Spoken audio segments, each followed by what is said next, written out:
नमस्कार मित्रांनो, लग्नानंतर होईलच प्रेम या मालिकेच्या 13 ऑक्टोबरच्या भागामध्ये आजच्या भागामध्ये मित्रांनो काव्या आणि मानिनीमध्ये खूप सारा दंगा होतो आणि जेव्हा जीवाने सांगितलेलं असतं फोन करून की इकडे पार्थ दादा कोमामध्ये गेलेला आहे, तर काव्या तर काही न विचार करता हॉस्पिटलकडे जायला निघालेली असते. तर अखेर मानिनी तिला शपथ घालून थांबवते आणि विक्रम मानिनीला ओरडत असतो, तरी सुद्धा मानिनी कोणाचं काही एक ऐकून घेत नाही आणि काव्या सोडून आता बाकी सर्वजण हॉस्पिटलमध्ये जातात. आणि त्यानंतर आता जीवा मात्र हॉस्पिटलमध्ये जो काही पार्थला त्रास होत असतो, तो कोमात गेलेला असतो, त्या सगळ्याचा दोष तो स्वतःवरती घेतो. कारण जे काही आनंद निवास त्याच्यामुळे गेलेलं असतं, त्याच्यामुळेच ही सगळी काही वेळ पार्थवरती आलेली असते असं त्याचं म्हणणं असतं आणि तो सुद्धा खूप रडत असतो. तर त्यानंतर आता इकडे काव्या जी काही आहे ती देवी आई समोर जाते, म्हणजे देवीच्या देवळामध्ये जाते आणि तिथे ती 101 दिवे लावत असते आणि तेव्हा जोराचं वादळ येऊन सगळे काही दिवे विझतात आणि त्याच वेळेला नेमकं इकडे पार्थ सुद्धा त्याला जोरजोराचे झटके येतात आणि तो अखेर आपले डोळे मिटतो.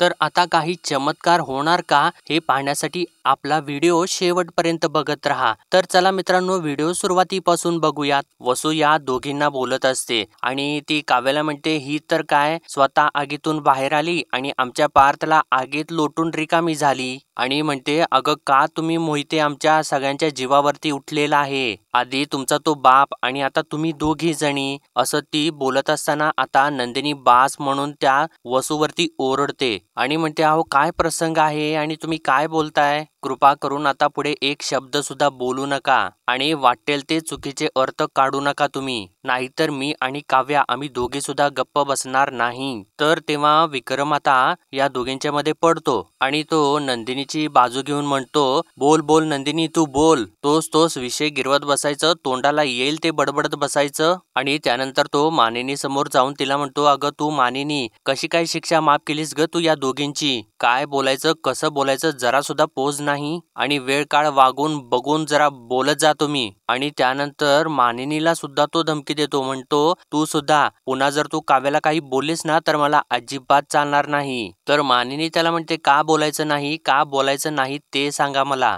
ही आत गेली म्हणूनच पार्थ आत गेला ना, बरोबर आहे का नाही. तर विक्रम तिला म्हणतो, अगं उद्या देव ना करो तू जर आगीत असतीस तर मी आलो नसतो का तुला वाचवायला. अगं मला काही झालं असतं तर तू देवाशी भांडण मांडलंच असतंस ना. अगं मग तेच आपल्या पार्थने केलं आणि त्याचं सगळं खापर तू काव्यावरती का फोडतेस. आणि हे बघ मानिनी, तुझं हे बोलणं वागणं जर पार्थने ऐकलं ना तर त्याला सुद्धा अजिबात आवडणार नाही, लक्षात ठेव. तर आता इकडे हॉस्पिटलमध्ये पार्थ मात्र खूप सिरियस होऊ लागतो आणि त्याला परत ऍडमिट केलं जातं, त्याच्यावरती परत उपचार सुरू केले जातात. तर आता इकडे काव्या नंदिनी आणि विक्रमला म्हणते, नंदिनी ताई आणि विक्रम काका तुम्ही दोघे सुद्धा इतकी पोटतिडकीने माझी बाजू घेताय हे ऐकून खरंच बरं वाटलं मला. पण कसं आहे, मानिनी काकू आहेत ना त्या सगळ्या गोष्टी आता एका आईच्या नजरेने बघत आहेत आणि त्यामध्ये त्या चुकत आहेत असं मी नाही म्हणणार. आणि त्यानंतर मानिनी समोर हात जोडून म्हणते, सॉरी काकू,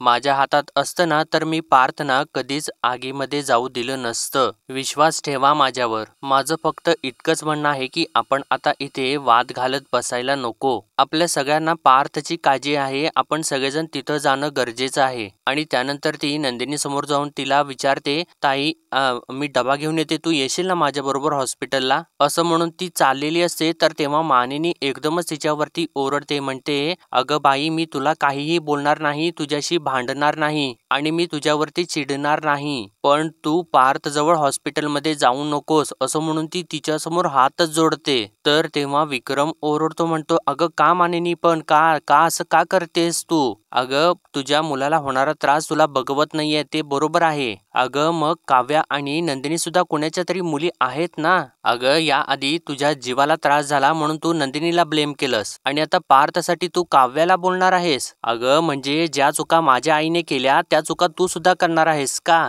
तर मानिनी त्याला म्हणते, म्हणजे तुमच्या आईने जे काही केलं ते तुमच्या लक्षात आहे, मग त्याच काळात औषधांचा जराही परिणाम होत नव्हता, तेव्हा श्रद्धा अंधश्रद्धा या सगळ्याच्या पलीकडे जाऊन मी काय केलं होतं ते आठवतंय का तुमच्या पहिल्या वहिल्या बिल्डिंगचं कन्स्ट्रक्शन होतं. तुमचा पाय सटकला आणि वीट भट्टीमध्ये पडला होता तुम्ही. तेव्हा कुठल्याच औषधांचा परिणाम होत नव्हता. तुमच्या आईने देव पाण्यामध्ये ठेवलेले होते. त्याच काळात मी काय केलेलं होतं आठवतंय ना तुम्हाला? माझ्या हातात जळता कापूर घेऊन तासनतास उभी होते मी देवाच्या समोर. 101 प्रदक्षिणा घातलेल्या होत्या देवाच्या भोवती. माझं जाऊ द्या, मी जुन्या काळातली आहे. नंदिनीचं बघा, ती आजच्या काळामधली आहे ना, शिकली सवरलेली हुशार मुलगी आहे. तिने सुद्धा जीवाचे प्राण वाचवण्यासाठी तिचे पाय रक्ताळलेले होते तरी सुद्धा वडाला फेऱ्या मारल्याच ना तिने. आणि आता रम्याचं बघा, ना लग्नाचं बंधन आहे ना बायकोचं नातं आहे, तरी सुद्धा पोर पाण्यावरती आहे. का? तर आपला पार्थ वाचावा म्हणून. आणि यामधलं एक कणभर तरी हिला जमणार आहे का बघा, विचारा तिला तुम्ही. असं तिने म्हटल्यानंतर इथे काव्याला तर धक्काच बसतो. आणि पुढं म्हणते, विचारा काव्याला 101 प्रदक्षिणा घालेल का ती देवळाला? हातामध्ये जळता निखारा पकडता येणार आहे का तिला? नाही हो, कसलं काय, ही स्वतःच एक जळता निखारा आहे. असं तिने म्हटल्यानंतर नंदिनी तिला बोलायसाठी पुढे येत असते. इतक्यातच तिच्या मोबाईलवरती जीवाचा फोन येतो.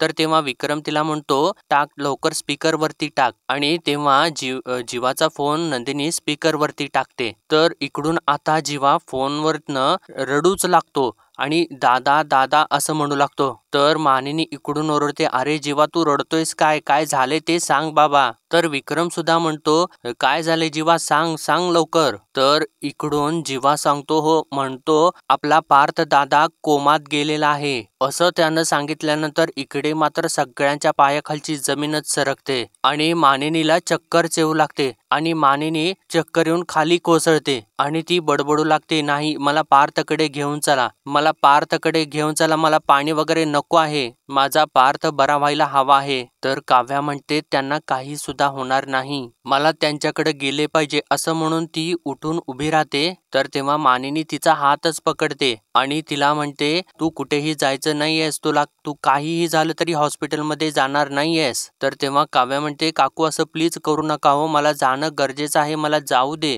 तर मानिनी म्हणते, काव्या नाही जायचं, तुझी गरजच नाहीये तिथे. तर काव्या म्हणते, अहो ऐका काकू, असं नका करू प्लीज. तर मानिनी म्हणते, काव्या ऐक माझं. तर काव्या म्हणते, नाही मी जाणार म्हणजे जाणार, असं म्हणून ती चाललेली असते. तर तेव्हा मानिनी ओरडते, तुला पार्थची शपथ आहे. असं तिने म्हटल्या काव्या जागच्या जागी थांबते आणि मागे वळून तिच्याकडे बघते. तर मानिनी आता विक्रमकडे हट्ट करू लागते, अहो तुम्ही मला पार्थकडे घेऊन चला, असं काय करताय? तर तेव्हा नंदिनी आता मानिनीला अडवते आणि म्हणते, अहो आई का अडवणूक करताय तुम्ही काव्याची? पार्थ तिचा नवरा आहे, तिला जाऊ देत. तर तेव्हा मानिनी तिच्यावरती सुद्धा ओरडते, तुझ्या बहिणीचं प्रेम तुझ्या जवळच ठेव नंदिनी, ती येणार नाहीये. तर विक्रम तिला विचारतो, पण अगं मानिनी तू असं का करतेस? तर वसू आता विक्रमला थांबवते, म्हणते, अरे विक्रम, ही वाद घालायची वेळ आहे का? पार्थ कसा आहे हे बघणं गरजेचं आहे ना, मी गाडी काढते, तुम्ही या, असं म्हणून ती रम्याला घेऊन पुढे जाते. आणि तेव्हा हे सगळेजण तिथून निघून जातात आणि नंदिनी सुद्धा तिथेच थांबते.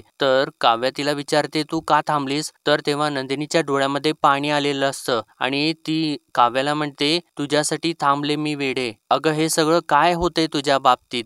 मला काही करता येत नाहीये, मला खरंच या सगळ्याचं खूप वाईट वाटतंय. तर काव्या तिला म्हणते, तुझी सत्व परीक्षा झाली ताई, आता ना माझी सत्व परीक्षा द्यायची वेळ आलेली आहे आणि तू तरी जा तिकडे आणि तिकडे जाऊन मला कळव की पार्थ कसे आहेत ते आणि मला फोन करत राहा. तर नंदिनी म्हणते, हो तू काळजी करू नकोस, मी तुला कळवते काय होतंय ते तिकडं. असं तिने म्हटल्यानंतर काव्या नंदिनीला मिठीच मारते आणि रडू लागते आणि त्यानंतर लगेचच म्हणते, जा जा ताई तू जा. तर नंदिनी तिला म्हणते, तू काळजी घे, असं सांगून ती आता तिथून हॉस्पिटलकडे निघून जाते. तर आता काव्याला खूप त्रास होऊ लागतो आणि आता तिला पार्थ सोबत घालवलेले क्षण आठवू लागतात, ज्यावेळेस तिने पार्थचं घड्याळ दुरुस्त करून आणलेलं असतं आणि त्याला ते घड्याळ घातलेलं असतं, तो क्षण आठवतो. त्यानंतर पार्थने तिचा हात दाबून दिलेला असतो, तो क्षण आठवतो आणि त्यानंतर मानिनीने पार्थची शपथ तिला घातलेली असते, तो क्षण सुद्धा आता तिला आठवतो आणि त्यानंतर मानिनीने त्या दोघींना आपल्या जवळ घेतलेलं असतं, तो क्षण सुद्धा आता तिला आठवतो आणि आता पार्थने जेव्हा तिला आगीमधून बाहेर काढलेलं असतं आणि तो स्वतः आगीमध्ये सापडलेला असतो, तो क्षण सुद्धा आता तिला आठवतो आणि त्यानंतर पार्थ कोमात पोहोचायच्या अगोदर ती पार्थ सोबत बोलत हॉस्पिटलमध्ये बसलेली असते. तो क्षण सुद्धा आता तिला आठवतो आणि आता जीवाने फोनवरती सांगितलेलं असतं की दादा कोमात गेलेला आहे ते आठवतं आणि काव्या खूप रडत असते. तर त्यानंतर आता इकडे हे सर्वजण धावत हॉस्पिटलमध्ये पोहोचतात आणि आता इथे जीवा एकटाच एकदम खिन्न होऊन बसलेला असतो. त्याला काही समजत नसतं, काही सुचत नसतं. तेव्हा नंदिनी त्याच्याजवळ येऊन बसते आणि आता जीवा जोराने रडू लागतो. तर नंदिनी त्याला धीर देऊ लागते, म्हणते जीवा शांत व्हा, प्लीज शांत व्हा. तर जीवा म्हणतो मी दादाला असा नाही बघू शकत. मला ना माझा दादा बरा झालेला हवा आहे. काही करून तो मला बरा झालेला हवा आहे नंदिनी. तर तेव्हा नंदिनी सुद्धा म्हणते तुम्ही नका काळजी करू, काही सुद्धा होणार नाहीये दादाला, काही सुद्धा होणार नाहीये पार्थना. पण मला एक गोष्ट कळाली नाही की आम्ही निघालो तेव्हा तर ते व्यवस्थित बोलत होते, अचानक काय झालं त्यांना. तर जीवा सांगतो काहीच माहिती नाही काय झालं, पण मला ना दादाची ही अवस्था बघवत नाहीये. तर नंदिनी म्हणते पण प्लीज तुम्ही स्वतःला सावरा. इतक्यातच आता डॉक्टर बाहेर येतात. तर डॉक्टर बाहेर आल्यानंतर सर्वजण त्यांच्या भोवतीने उभा राहतात. तर मानिनी आता त्यांच्यासमोर हात जोडते आणि म्हणते तुम्ही त्याला कोमामधून बाहेर काढाल ना प्लीज, मी हात जोडते तुमच्या पुढे, काहीतरी करावं. तर तेव्हा विक्रम तिला म्हणतो मानिनी प्लीज जरा आवर स्वतःला, मी बोलू का डॉक्टरांशी. असं म्हणून तो डॉक्टरांना विचारतो डॉक्टर काय हा सगळा काय प्रकार आहे. आम्ही इथून गेलो तेव्हा पार्थ एकदम ठीक होता, एकदम व्यवस्थित होता, मग हे सगळं अचानक कसं काय झालं. तर तेव्हा डॉक्टर म्हणतात हे बघा आमचे उपचार सुरू आहेत पण पेशंटने रिस्पॉन्स देणं सडनली थांबवलं. आम्ही काही मेजर कॉल घ्यायच्या आतच पेशंट कोमात गेला. तर मिथुन काका विचारतो अहो डॉक्टर पण हे कशामुळे घडलं. तर डॉक्टर सांगतात मेंदूला ऑक्सिजनचा पुरवठा कमी झाल्यामुळे घडलं. बेसिकली ते जेव्हा आगीमध्ये गेले ना तेव्हा आगीपेक्षा धुराने त्यांचा जास्त घात केला. मला भीती आहे तो धूर त्यांच्या लंग्स मध्ये गेला असावा बहुतेक. आम्ही त्यांना आयसीयू मध्ये शिफ्ट केलेला आहे. आपण थोड्या वेळ वाट बघू. पुढच्या 24 तासामध्ये जर काही फरक पडला नाही तर कंडिशन अजून क्रिटिकल होईल असं डॉक्टरांनी सांगितल्यानंतर सर्वजणच खूप घाबरतात आणि आता डॉक्टर तिथून निघून जातात. तर मानिनी आता जोर जोराने रडू लागते. तर वसु तिला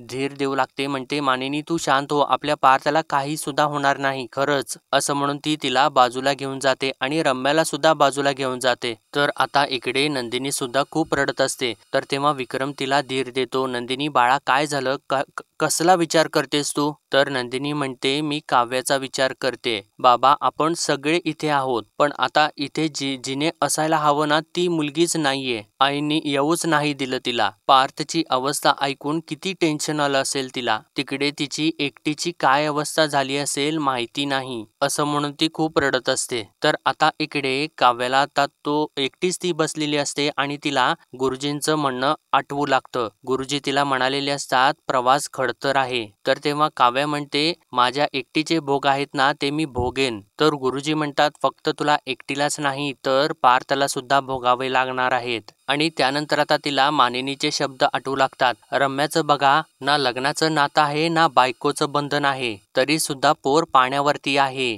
का तर आपला पार्थ वाचावा म्हणून. यामधलं एक कणभर तरी हिला जमणार आहे का बघा. विचारा काव्याला 101 प्रदक्षिणा घालेल का ती देवळाला. हातामध्ये जळता निखारा पकडता येणार आहे का तिला. नाही हो, कसलं काय, ही स्वतःच एक जळता निखारा आहे. असं सगळं आठवल्यानंतर ती आता पार्थने दिलेलं घड्याळ आपल्या हातामध्ये घेते आणि तेव्हा तिला तो क्षण आठवतो ज्यावेळेस पार्थ तिला म्हणालेला असतो माझी नाडी सुरू आहे म्हणून हे घड्याळ सुरू आहे, पण जेव्हा हे घड्याळ बंद पडेल ना त्या दिवशी समजून जा की माझी नाडी सुद्धा. असं तो म्हणत असताना काव्याने त्याच्या तोंडावरती हात धरलेला असतो आणि काव्या एकदमच म्हणू लागते नाही नाही पार्थना काही सुद्धा होणार नाहीये, मी त्यांना काही होऊ देणार नाही. त्याच्यासाठी मला काहीही करायला लागलं तरी सुद्धा चालेल, अगदी अग्निपरीक्षा द्यावी लागली ना तरी सुद्धा मी देईन. आणि त्यानंतर ती उठून उभी राहते आणि देवासमोर हात जोडते. तर आता इकडे हॉस्पिटलमध्ये सगळीकडे धावपळ सुरू असते आणि तेव्हा मानिनी विक्रमला म्हणते काय होऊन बसलं हो हे सगळं, काहीही होणार नाही आपल्या पार्थला. आपण कोणाचं वाईट केलेलं नाहीये ना, मग देव आपल्या पार्थचं वाईट करणार नाही. तर विक्रम सुद्धा तिला म्हणतो काही होणार नाही आपल्या पार्थला, तू एवढा विचार नको करूस. तर इतक्यातच आता वसू कॉफी घेऊन येते. तर तेव्हा विक्रम तिच्याकडे न बघताच म्हणतो नाही नको आहे नंदिनी. तर वसू म्हणते थोडी कॉफी पी, थोडं तुला बरं वाटेल. तर विक्रम आता तिला नको म्हणतो आणि तिथून उठूनच निघून जातो. तर वसू आता मानिनी जवळ बसते आणि तिला म्हणते अगं मानिनी तू तरी घे ग कॉफी, तुला बरं वाटेल जरा. असं म्हटल्यानंतर आता मानिनी कॉफी घेते. तर वसू तिला म्हणते अगं मानिनी सावर स्वतःला, तूच अशी खचलीस तर कसं चालेल सांग बरं. मला माहिती आहे आपल्या बाळाला जरा जरी खर्चटलं ना तरी सुद्धा आपण नाही सहन करू शकत, पण आता धीराने घ्यायला हवं ना. तुला माहिती आहे का आपली रम्या ना देवापुढे हात जोडून उभी आहे. मला खात्री आहे मानिनी देव रम्याची प्रार्थना नक्कीच ऐकेल. असं सांगत ती आता अजून सुद्धा रम्याचीच बाजू उचलून धरत असते. तर आता इकडे पार्थ आत तर कोम्यामध्ये असतो आणि बाहेरून जीवा त्याला बघत असतो आणि बाहेरूनच त्याला म्हणतो, म्हणजे तो खूप इमोशनल झालेला असतो, म्हणतो उठ ना यार प्लीज उठ, अरे तू चिडला आहेस का माझ्यावर. असं तो बोलत असताना आता नंदिनी सुद्धा तिथं येते आणि जीवा परत त्याला म्हणतो सांग ना तू चिडलायस का माझ्यावर. अरे मी खूप मोठा माणूस होऊन दाखवीन, फक्त ना तू हवा आहेस मला माझ्या बरोबर कायम, कारण ना तुझ्या या भावाला माणसं नाही ओळखता येत. अरे लोक फसवून जातात रे मला. अरे तू सोबत असशील ना तर कोणी सुद्धा माझा फायदा नाही घेणार. असं तो बोलत असताना मागून नंदिनी सुद्धा रडत असते आणि त्याच्याकडे एकसारखी बघत असते. तर जीवा पुढे म्हणतो तुला काय हवाय सांग, तुझ्यासाठी मस्त 6 ग्रॅम वाली प्रोटीन वाली अंडी उकडू का मी, की पिठलं भाकर खातोस. अरे काय हवाय सांग, तू फक्त बोल, मी लगेच आणून देतो तुला. ये तेरा छोटा भैया तुझे जो चाहिए वो बनाएगा, बोल ना यार. असं म्हणून तो आता जोर जोराने रडू लागतो. तेव्हा नंदिनी आता त्याला सावरू लागते. तर जीवा नंदिनीला म्हणतो अगं काय नाही ग, तो नाटक करतोय, एक नंबरचा नाटकी आहे नुसता. तुला माहितीये का आम्ही लहान असताना एका नाटकात काम केलं होतं, तो ना हिरो झाला होता आणि मी ना हिरोचा मित्र. आणि तेव्हा काय होतं माहितीये का, हिरो मरतो आणि हिरोचा मित्र रडायला लागतो. अगं हे बघ खोटं खोटं रडलो होतो मी, दादाला ना फर्स्ट प्राइज मिळालं होतं तेव्हा, आणि आताही तेच करतोय तो. एक नंबरचा नाटकी येतो, त्रास द्यायला आवडतं त्याला. आणि तू ऐक ना, तू त्याची मैत्रीण आहेस ना, तू बोल ना त्याच्याशी,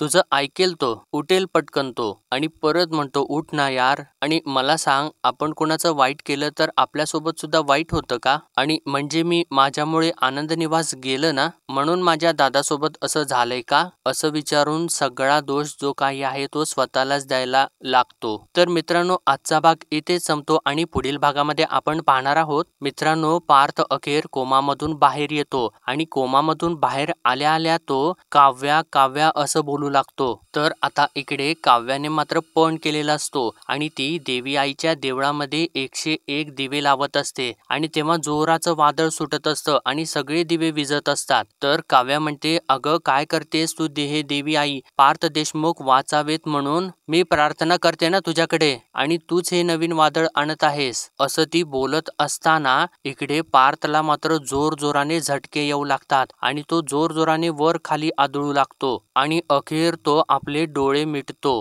तर ते बघितल्यानंतर इकडे बाहेर मानिनी पार्थ असं जोराने ओरडते आणि ती बेशुद्धच पडते. तर इकडे सुद्धा देवी आई समोरचे सगळे दिवे विझून गेलेले असतात आणि इकडे काव्याला सुद्धा खूप मोठा धक्का बसतो. तर मित्रांनो आता पार्थला खरंच काहीतरी झालेलं आहे का काहीतरी चमत्कार देवी आई करणार हे आपल्याला उद्याच्या भागामध्ये नक्कीच कळेल. तोपर्यंत आपल्या व्हिडिओला लाईक शेअर आणि सबस्क्राईब नक्कीच करा.